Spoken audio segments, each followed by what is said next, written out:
Hello dear students, welcome to your own channel civil Darshan. Unit 4 की series पे आपका कुछ पोर्शन हो चुका था, जो बेसिक्स था आपको वो बता चुकी थी मैं। अब आपके कुछ न्यूमेरिकल पोर्शंस को लेके आई हूँ मैं, जो कि इम्पॉर्टेंट है बहुत ज़्यादा। आपका हर न्यूमेरिकल आप खुद से सॉल्व कर सकेंगे जब तक आप उस न्यूमेरिकल को अच्छे से समझ लेंगे। अब क्या है, आपको हर क्वेश्चन को देखना है और समझना है। यहाँ पे आपको दिख रहे होंगे 5 क्वेश्चन मैंने लिखे हुए हैं। वैसे ही मैं हर क्वेश्चन आपको एक्सप्लेन करूँगी। मेरे पुराने जो मैकेनिक्स के वीडियोस हैं उसमें भी देखना, आपको मैंने क्वेश्चन सॉल्व कराए हुए हैं। उसके अलावा जो क्वेश्चंस मेरे पास अभी हैं, आपको जिसको सॉल्व करवाना है वो मैं आपको बता रही हूँ। जो इसके पहले कर चुकी हूँ आप वो सारी वीडियोस को वैसे ही फॉलो करेंगे, ठीक है। मैं उसको रिपीट नहीं करूँगी। थ्योरी पोर्शंस ऑफ मैकेनिक्स जो है, जिनको भी देखना है वो मेरे पहले की वीडियोस देख ले, उसमें मैंने थ्योरी पोर्शन एक्सप्लेन किया हुआ है। इस सीरीज़ में अभी मैं जो इंपॉर्टेंट क्वेश्चंस आपको मैंने नहीं दिए हुए हैं इन वीडियोस लेक्चर पे, वो दे रही हूँ। क्लास में क्वेश्चंस मैंने कराए हुए हैं, तो जो क्लास में थे उनका रिवीजन हो जाएगा। जिन्होंने नहीं देखा है क्लास में वो एक बार इनको देख ले, समझ ले, ठीक है। अब एग्ज़ाम टाइम है तो बहुत ज़्यादा डिटेल में मैं नहीं जा रही हूँ। आपको क्वेश्चंस को मैं बस एक्सप्लेन कर दूँगी। करने का तरीका जो भी आपको सॉल्व करते हैं वो पूरा सेम है। इक्वेशन ऑफ इक्विलिब्रियम में 2 इक्वेशन है, summation F X F Y, 2 equations आप लोग निकाल लेंगे तो आप लोग सॉल्व कर लेंगे। वैसे ही सिमिलरली आप अगर कोऑर्डिनेट एक्सिस को लेकर सॉल्व कर रहे हैं तो आपके कोऑर्डिनेट से आपको 2 इक्वेशन बनाने हैं, summation F X F Y, उससे आपको आगे का सॉल्व करना है। यही काम करना था। चलिए अब क्वेश्चंस देखते हैं लाइन वाइज। ये कुछ क्वेश्चंस है 5। इसके नेक्स्ट सीरीज़ में ये थोड़े से इजी क्वेश्चंस हैं। इसके नेक्स्ट सीरीज़ में जो है इससे थोड़े से टफ क्वेश्चंस रहेंगे। मैं कोशिश करूँगी इसके बाद 2 वीडियोज़ में मैं पूरा 4th यूनिट को कवर अप कर दूँ, राइट।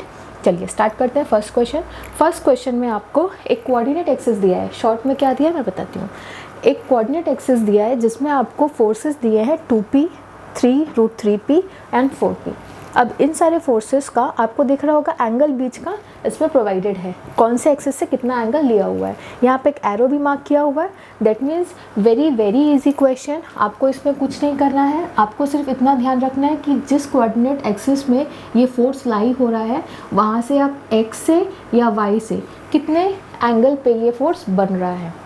उसके बाद आप इन फोर्स को रिजॉल्व करेंगे कंपोनेंट्स में और इक्वेशन रेडी करेंगे। इक्वेशन क्या है आपका, summation F X equals to जितने एक्स एक्सिस में होंगे और समेशन एफ वाई जितने वाई एक्सिस में होंगे, इक्वलाइज करेंगे 0 के साथ। आपका क्वेश्चन सॉल्व। जैसे एग्जांपल के लिए मैं बोल दूँ, आपको 4p दिख रहा होगा, 3√3p से आपका 150 पे जा रहा है। दैट मीन्स क्या हो सकता है, मैं क्या बोल सकती हूँ, आपका ये वाला जो एंगल है, ये वाला फोर्स का, उसका ये वाला एंगल क्या फाइंड आउट कर सकते हैं, बिल्कुल कर सकते हैं। एक्स एक्सिस से 4p कितना बना रहा है बिल्कुल आप फाइंड आउट कर सकते हैं। तो आपके लिए इजी हो जाएगा कि एक्स एक्सिस से कितने पे है, तो फिर आप इधर पे ही 4p को, इधर 4p कॉस जो भी एंगल बनाएगा वो, एंड 4p साइन जो भी एंगल बनाएगा वो। अच्छा, ये एंगल कितना बनाएगा, एंगल थीटा ले लूँ मैं, तो बनाएगा ये पूरा जो है 360 डिग्री का है। मेरे पास सारे वैल्यूज़ है, 360 माइनस इन सबको मैं ऐड कर दूंगी तो ये वाला एंगल निकल जाएगा थीटा, ठीक है। तो वैसे अपना खुद का ज्योमेट्री यूज़ करके आपको क्वेश्चन सॉल्व करना है। Question number 1 is solved. I had explain this, you need to solve it by your own in your copy.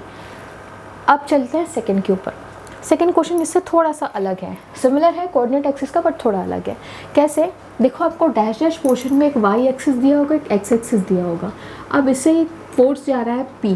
अब P फोर्स से यहाँ पे A पॉइंट पे और B पॉइंट पे इसका P को मैं बोलूँगी एक्सटेंड किया हुआ है वो A पोर्शन पे, और यहाँ पे एक और फोर्स है B जो कि एक्सटेंड किया हुआ है यहाँ पे, ठीक।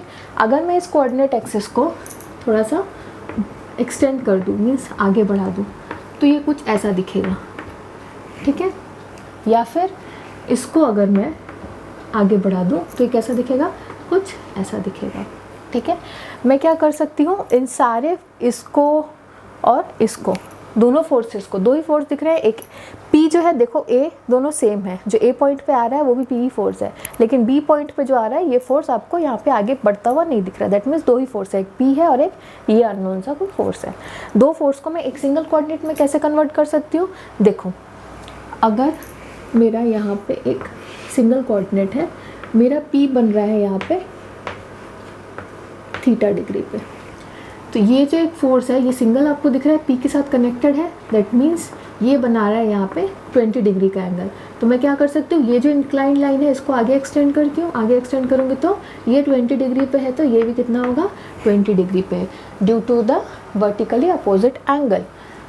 तो मैं क्या बोल सकती हूँ, यहाँ पे ये आया ऐसे और ऐसे आने के बाद इसने वर्टिकल के साथ कितना एंगल बनाया, 20 डिग्री, राइट। अब इसके बाद यहाँ पे देखो एक फोर्स दिख रहा है आपका 50। अब इस लाइन के साथ मैं अगर हॉरिजॉन्टल के साथ देखूँ तो ये कहीं ना कहीं ये वाला जो फोर्स है ये बना रहा है हॉरिजॉन्टल के साथ 50 by this angle. This is what, alternate interior angles. तो मैं क्या बोल सकती हूँ, यहाँ पे आपका एक फोर्स है जो बना रहा है एंगल 50 डिग्री पे। कन्वर्ट हो गया आपका तीनों फोर्स ऑटोमेटिकली। आप बोल सकते हो मैम पी के साथ तो ये सेम लाइन पे है, तो ये थीटा डिग्री बना रहा है, तो ये भी थीटा डिग्री बनाएगा, ये थीटा डिग्री बनाएगा, बट क्या पता कि ये इसके लाइन पे एग्जैक्टली है कि नहीं। डायग्राम और ज्योमेट्री दोनों अलग अलग चीज़ें हैं। डायग्राम में ऐसी ज्योमेट्री आपकी दिख सकती है, बट मैं इसको कंफर्म से नहीं बोल सकती कि ये इतना ही आएगा। हो सकता है आपका थीटा 20 डिग्री आए, बट मैं ये कंफर्म से नहीं बोल सकती, ठीक है।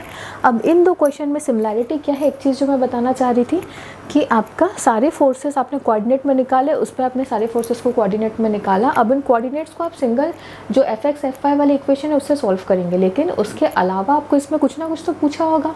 इसमें फोर्स p निकालने तो आपको बोला नहीं है, तो आपको यहाँ पे क्या करना है, इन सारे फोर्सेस का रिजल्टेंट निकालना है। यहाँ पे 3 फोर्सेस है, इसका रिजल्टेंट, वहाँ पे 3 फोर्सेस है, उसका रिजल्टेंट। फोर्सेस का रिजल्टेंट कैसे निकालते हैं, हम लोग किसी भी प्लेन में जब भी रहते हैं तो हम लोग के अगर 2 से 3 फोर्सेस हैं या 2 फोर्स है, उसका रिजल्टेंट तो इजीली निकल जाता है। पर 3-4 फोर्सेस है तो क्या करते हैं हम लोग के पास एक फॉर्मूला है। What is the formula, resultant निकालने के लिए एक फॉर्मूला है, summation fx equals summation fx square plus summation fy square. ये आपका रिजल्टेंट निकालने का फॉर्मूला है। जितने एक्स एक्सिस के फोर्सेस है उसका समीशन, जितने वाई एक्सिस के फोर्सेस है उसका समीशन, उसका स्क्वायर करके रिजल्टेंट निकलेगा। और रिजल्टेंट कहाँ पे लाई कर रहा है ये आपको अगर पता करना है तो you can use the another formula that is of tan theta, that is summation fy upon summation fx,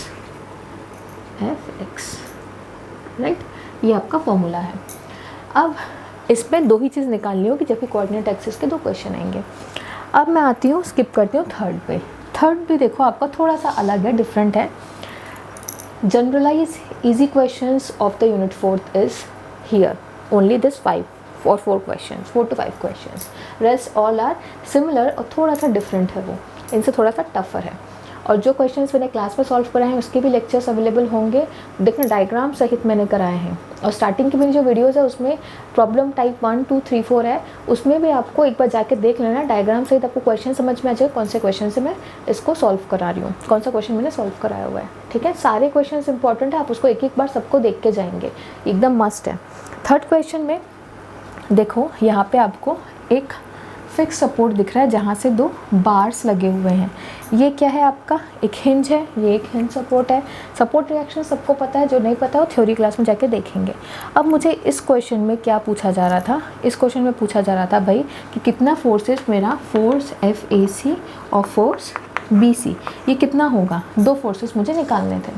अब मुझे फोर्सेस निकालने हैं तो मैं सपोर्ट रिएक्शंस निकालूंगी क्या इसमें, नहीं। सपोर्ट रिएक्शंस क्यों नहीं निकालूंगी, क्योंकि अगर सपोर्ट रिएक्शंस मैं यहाँ पे निकाल दूंगी तो मेरे फोर्सेस यहाँ पे नहीं निकलेंगे, फोर्सेस निकालने में मुझे प्रॉब्लम होगी, ठीक है। सपोर्ट रिएक्शंस निकालने का भी कोई मतलब नहीं होगा, 2 फोर्सेस हैं यहाँ पे। तो मैं क्या करती हूँ, 2 फोर्सेस के साथ अगर सपोर्ट रिएक्शंस को आप लोगों के हिसाब से अगर डाउट लग रहा है मन में, तो 2 फोर्सेस के साथ यहाँ पे सपोर्ट रिएक्शंस RA और RB कर देती हूँ सपोज इंक्लाइन में यहाँ पे। तो मैं क्या बोल सकती हूँ, ये कहीं ना कहीं इसके साथ इक्वलाइज हो रहा है इन फोर्सेस के साथ। उसके अलावा मैं क्या बोल सकती हूँ कि अगर मैं RA और ये FAC और RB और FBC ये 4 अननोन है तो 2 इक्वेशन से वैसे भी सॉल्व नहीं कर सकती, तो मैं क्या करती हूँ यहाँ पे एक दूसरा मेथड अप्लाई करती हूँ, दूसरा लॉ जिसको मैं बोलती हूँ साइन लॉ।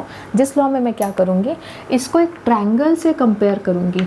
ट्रायंगल मीन्स जहाँ पे distance of AC, distance of BC और डिस्टेंस ऑफ AB इन सब का डिस्टेंस होगा एक ट्रायंगल के साथ, और क्या होगा, ये एक ट्रायंगल बन गया डिस्टेंस वाला, दूसरा ट्रायंगल सिमिलर ट्रायंगल की प्रॉपर्टी अप्लाई कर रहा है, तो मैं क्या करूँगी, दूसरा ट्रायंगल क्रिएट करूँगी, दूसरा ट्रायंगल में मैं क्या रखूँगी, फोर्सेस के साथ इक्वलाइज करूँगी। दैट मीन्स FAC FBC, और इधर का फोर्स तो नहीं पता है, बट देखो ध्यान से डायग्राम में आपका W दिया है 1000 न्यूटन, तो मैं W को क्या करूँगी, इधर के फोर्स के साथ इक्वलाइज करूँगी। दैट मीन्स मेरे 3 फोर्सेस का एक ट्रायंगल बन गया, 1000 FAC और FBC। सॉरी ये थोड़ा सा मिट गया है, ठीक। अब इसके साथ फोर्सेस को इक्वलाइज किया, तो क्या होगा, कहीं ना कहीं मेरा फोर्स का एक ट्रायंगल बन गया और एक डिस्टेंस का ट्रायंगल बन गया। दोनों को हम लोग इक्वलाइज करेंगे और क्या लिखेंगे, कहीं ना कहीं अगर मैं ये ट्रायंगल मैं बना ही देती हूँ, ये वाला ट्रायंगल, अगर ये वाला साइड ले रही हूँ तो ये वाला साइड के साथ इक्वलाइज करूँगी, ये वाला साइड ले रही हूँ तो ये वाले साइड के साथ, ये वाला साइड ले रही हूँ तो ये वाले साइड के साथ। फॉर्मूला क्या है मेरा, सपोज ये मेरा AC और P है, फॉर्मूला है मेरा AC upon FAC equals to BC upon FBC equals to 1000 upon AB। Sorry उल्टा लिख दिया है, इधर पे लिख देते हैं AB अपॉन 1000, क्योंकि फोर्स नीचे लिखा है। अब इसमें से मैं इजीली आपका AC और BC का डिस्टेंस मुझे पता है, FAC और FBC मैं डायरेक्टली इस फॉर्मूले से निकाल सकती हूँ। So this question is that much easy only, कुछ नहीं है इस क्वेश्चन में। नाउ ये थोड़ा सा टफ क्वेश्चन है, इसको थोड़ा सा बाद में करते हैं, पहले 5th क्वेश्चन देख लेते हैं। 5th क्वेश्चन में देखो आपको यहाँ पे 4 किलो न्यूटन दिख रहा होगा, 4 किलो न्यूटन का लोड लग रहा है एक बार पे, 2 सपोर्ट रिएक्शंस है, ये एक हिंज है, हिंज मीन्स आपका यहाँ पे 2 रिएक्शंस लग रहे हैं। पॉइंट A ले लेती हूँ, पॉइंट B ले लेती हूँ, this is RY, this is RX, right, और ये आपका है RP। अब इन सपोर्ट रिएक्शंस में आपको इधर पे देख के लग रहा होगा कि भाई कुछ वर्टिकल है, कुछ हॉरिजॉन्टल फोर्सेस है। अब अगर मुझे यहाँ पे निकालना है कि भाई मुझे RB की वैल्यू चाहिए या RA की वैल्यू चाहिए, तो मैं कैसे फाइंड आउट करूँगी, मुश्किल है ना, यहाँ पे 3 है और वहाँ पे 1 है। तो मैं क्या करती हूँ, यहाँ पे मेरा मोमेंट का कॉन्सेप्ट आता है। What is moment, moment means the product of the forces into perpendicular distance of a particular point, that is called moment. Moment का थ्योरी जिसको नहीं पता है मेरे पुरानी वीडियोस में देखो, मोमेंट का थ्योरी आपको पता चल जाएगा। अब आपको क्या करना है, इधर पे आपका अगर सपोज मैं A पॉइंट पे मोमेंट लेती हूँ, दैट मीन्स मेरा ऑटोमेटिकली दोनों फोर्स 0 हो जाएगा। ये 4 किलो न्यूटन दिया हुआ है, ये आपका RB है, RB निकल जाएगा, RB निकल जाएगा तो मेरा 2 नोन है और उसमें से मैं एक को निकाल लूँगी, ठीक है। अब क्या करते हैं हम लोग, same summation FX summation FY, equation of equilibrium हर जगह अप्लाई करेंगे हम लोग। क्यों, क्योंकि मैकेनिक्स में हमने सीखा है कि हर बॉडी हम अज्यूम करते हैं कि इक्वेशन ऑफ इक्विलिब्रियम में वो रेजिस्ट करती है, इक्वेशन ऑफ इक्विलिब्रियम को फॉलो करती है। अब इन इक्वेशंस को हम लोग को फॉलो कराने के लिए सबसे पहले हम लोग क्या करना पड़ेगा, समेशन मोमेंट इक्वल्स टू 0 लेना पड़ेगा। तो मेरा क्या हो जाएगा, इसमें भाई देखो मोमेंट जब भी लोगे, जिस साइड एरो रहेगा फोर्स का उस साइड से जिस पॉइंट पे लेंगे उधर से आपको चौक घुमाना है। इधर पे एरो है, डाउनवर्ड है, तो इधर से मेरे को जाने में कैसा ईजी पड़ेगा, इसके साथ ऐसा घूम रहा है, clockwise means negative, anti clockwise means positive, ठीक। अब RB क्या है मेरा, ऊपर की तरफ है, तो मेरा पॉइंट ऊपर की तरफ है। अब मैं घूम के ऐसे नहीं जाऊंगी A के पास, A पॉइंट पे लिया है मोमेंट, तो पॉइंट जिधर है उधर से ईजीएस्ट पाथ क्या है जाने का, ईजी रास्ता, तो मेरा एंटी क्लॉकवाइज, दैट मीन्स मेरा पॉजिटिव RB इंटू 4 मीटर, उसके बाद ये मेरा क्लॉकवाइज था, negative 4 into 2 metre equals to 0। इसमें से मेरी RB की वैल्यू आ जाएगी और RB की सपोज वैल्यू मेरी जितनी भी आ रही हो उतनी वैल्यू को मैं क्या करूँगी, समेशन FX और FY वाले इक्वेशन में पुटअप करूँगी। तो मेरा RX RY means RX A point के लिए, RY A पॉइंट के लिए, ये आपका मिल जाएगा। तो मोमेंट से इतना इजीली क्वेश्चन सॉल्व होगा। जब आपको फोर्सेस कहीं पे भी बहुत ज़्यादा रहेंगे, वहाँ पे क्या करोगे, एक पॉइंट पे ऐसी जगह पे मोमेंट लो जहाँ से कम 2 नहीं तो 3 फोर्सेस 0 हो जाए और एक फोर्स जो बचा रहा है उसका वैल्यू आपको फाइंड आउट हो जाए, ठीक है। वो आपको देख के क्वेश्चन करते करते प्रैक्टिस में समझ में आ जाएगा। Don't take any tension, it's very easy, very very very easy, right. ये आपका यूनिट 4 का लास्ट का टॉपिक्स है मोमेंट में, जिसमें आपको मोमेंट का क्वेश्चन बहुत छोटा होता है, बहुत जल्दी और झटपट से सॉल्व हो जाता है। बस आपको समझना रहता है कि आपने मोमेंट किस पॉइंट में लेना है। हमने समझा ए पॉइंट पे मोमेंट लेना है, वैसे ही आपको मोमेंट का पॉइंट फाइंड आउट करना है। यही बहुत इजी क्वेश्चन है, ये बार वाले क्वेश्चन आएंगे नहीं, बट आपको कॉन्सेप्ट समझाने के लिए कि what is the concept behind this. अब यहाँ पे मैं कुछ भी एक चक्का लगा दूँ, सिलेंडर लगा दूँ, एक नेल पुलर लगा दूँ, सिलेंडर लगा दूँ, बार लगा दूँ, कुछ भी लगा दूँ, तो आपका क्वेश्चन का कॉन्सेप्ट सेम रहेगा। बस आपको इसी इजी मेथड से आपके 8 to 10 मार्क्स के क्वेश्चन सॉल्व होंगे। इस कॉन्सेप्ट को बस आप मत भूलिए, इसीलिए मैंने ये क्वेश्चन दिया हुआ है। हर कॉन्सेप्ट से मैंने एक एक क्वेश्चन, अभी ईजीएस्ट वाला जो क्वेश्चन है वो लिया है, ताकि आपका जो बेस वाला है, पहले मैंने किस तरीके से सॉल्व होगा वो बताया था फर्स्ट लेक्चर में, सेकंड लेक्चर में यहाँ बता रही हूँ कुछ क्वेश्चन जो बेसिक कैसे सॉल्व हुए हैं उसी मेथड से वो बता रही हूँ। अब इसका एडवांस वर्जन जो है आपके कुछ क्वेश्चन जिसमें 2 सिलेंडर है, 3 सिलेंडर है, वो क्वेश्चंस मैं आगे बताऊंगी। मैं बार बार बोल रही हूँ, इसके पहले की जितनी वीडियोस है मेरी उसमें सारे इंपॉर्टेंट क्वेश्चंस हैं, हालांकि वो टेस्ट सीरीज़ हो या क्लास के क्वेश्चंस हो, कोई भी लेक्चर हो, तो उसको सबको आपको ध्यान से देखना है ताकि आपके सारे क्वेश्चंस कवर हो जाए। एटलीस्ट आप एक बार उसे व्यू करके जाए अपने एग्ज़ाम से पहले, ठीक है, ताकि आपको कोई डाउट ना हो किसी क्वेश्चन को सॉल्व करने के लिए। मेथड प्रोसेस सब कुछ सेम है, आप सब उसको अच्छे से सॉल्व करेंगे, आई नो, बट आपको एक बार देख के जाना है। चलिए, we are coming to unit question number 4th, that is, this is not a question, it's a free body diagram. Here is your question. It's a wheel जो कि रेस्ट कर रहा है एक पोजीशन पे विद अ ब्लॉक जिसका 15 centimetre height है। अब क्या आपका है क्वेश्चन कि आपका जो एक फोर्स P है ये आपके व्हील को खींच रहा है उधर, जिससे आपका व्हील जो है इस ब्लॉक के ऊपर से चला जाएगा। अगर ब्लॉक के ऊपर से चला गया दैट मीन्स इस पॉइंट पर रिएक्शन कुछ नहीं रहेगा। इसका फ्री बॉडी डायग्राम पे देखते हैं, यहाँ पे कोई रिएक्शन नहीं रहेगा। एक वेट 1000 न्यूटन जो इसको लग रहा है यहाँ पे सेंटर पे, वो आपको दिख रहा होगा। एक फोर्स P आपको दिख रहा होगा, ठीक है। अब आपका यहाँ पे देखो, इधर से इतना डिस्टेंस क्या है, रेडियस है, दैट इज़ 30 सेंटीमीटर। तो मैंने R यहाँ पे इतना डिस्टेंस सेंटर से ले लिया है ये, ठीक है। अब इसके अलावा जब व्हील जो है इस ब्लॉक के ऊपर से जाएगा तो एक रिएक्शन A जो है व्हील को देगा, दैट इज़ RA, यहाँ इस पॉइंट पे। अब RA दिया तो RA कहाँ से गया, सीधा जाके ऊपर प्रोजेक्ट हुआ विद एंगल थीटा बनाया उसने वर्टिकल के साथ। अब क्या बचा आपका कुछ नहीं बचा। आपका यहाँ पे जितना डिस्टेंस है RA के साथ, मतलब इस पॉइंट से अगर आपका प्रोजेक्ट हुआ तो इतना डिस्टेंस जो है व्हील का वो कितना होगा, 15 सेंटीमीटर। और ये पूरा जो है कहीं ना कहीं ये पूरा रेडियस है, तो रेडियस ये सेंटर है ना, अपना सेंटर C है, तो इस रेडियस से अगर 15 सेंटीमीटर इतना है तो ये क्या हो जाएगा, R-15। ये डिस्टेंसेस मैं क्यों कैलकुलेट कर रही हूँ बता रही हूँ। अब ये क्वेश्चन का फ्री बॉडी डायग्राम आपका रेडी हो गया है। मैंने क्यों फ्री बॉडी डायग्राम बनाया, ध्यान से देखो। अगर मैं यहाँ पे इस वर्टिकल को थोड़ा नीचे खींचती हूँ ऐसे, ठीक है, ये कुछ एक ट्रायंगल क्रिएट कर रहा है, ये एक ट्रायंगल क्रिएट कर रहा है। इस ट्रायंगल को मुझे सहारा, this is the base of this question. अब इसमें मुझे क्या करना है, कहीं ना कहीं जितना मेरा यहाँ पे RA है, 1000 है, P है, सबको मुझे लोकेट कर देना है इन अ कोऑर्डिनेट एक्सिस। P तो भाई दिख रहा है हॉरिजॉन्टल है, आपको 1000 भी दिख रहा है वर्टिकल है, सीधा लोकेट करोगे। RA जो है वो थीटा डिग्री एंगल पे आपका वर्टिकल के साथ बन रहा है, उसको आपने लोकेट कर दिया।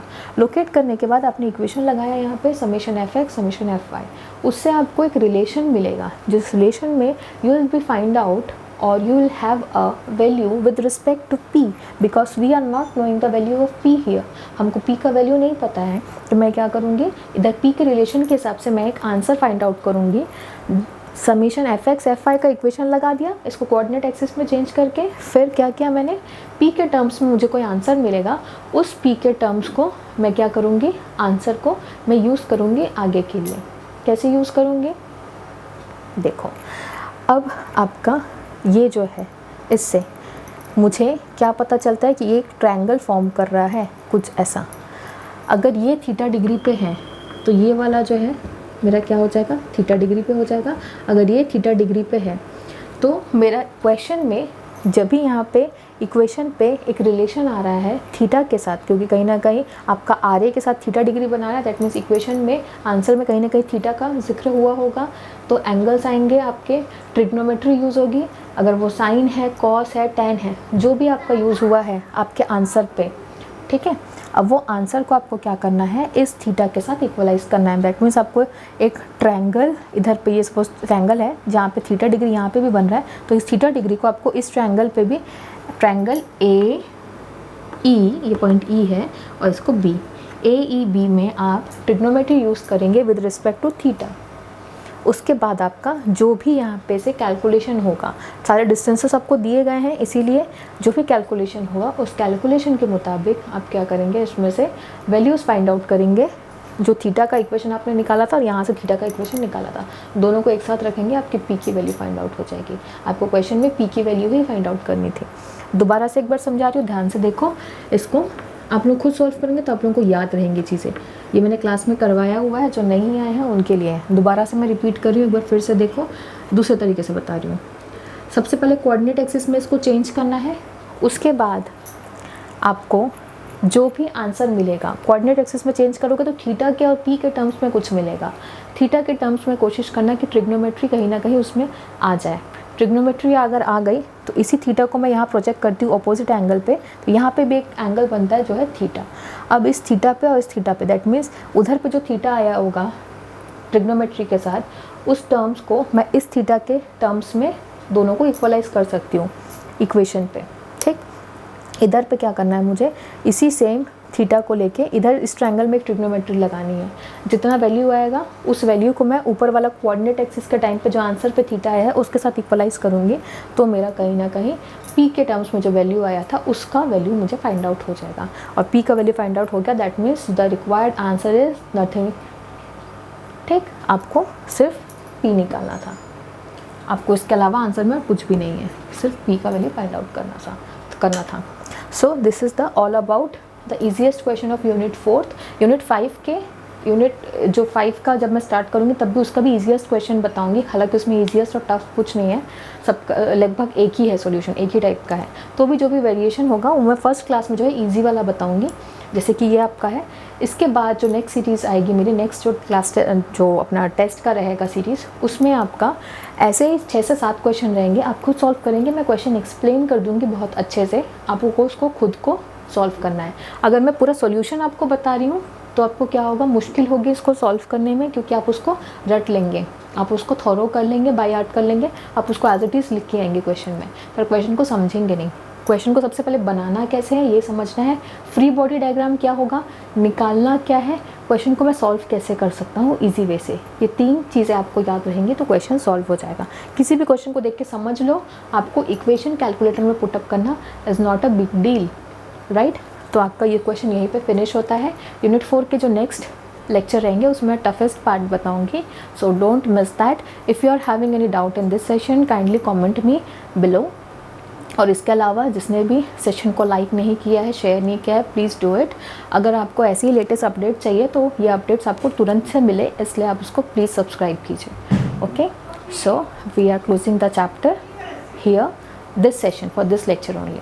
Okay, we will be meeting with the next lecture, same unit 4th. So do well, study well. Thank you class.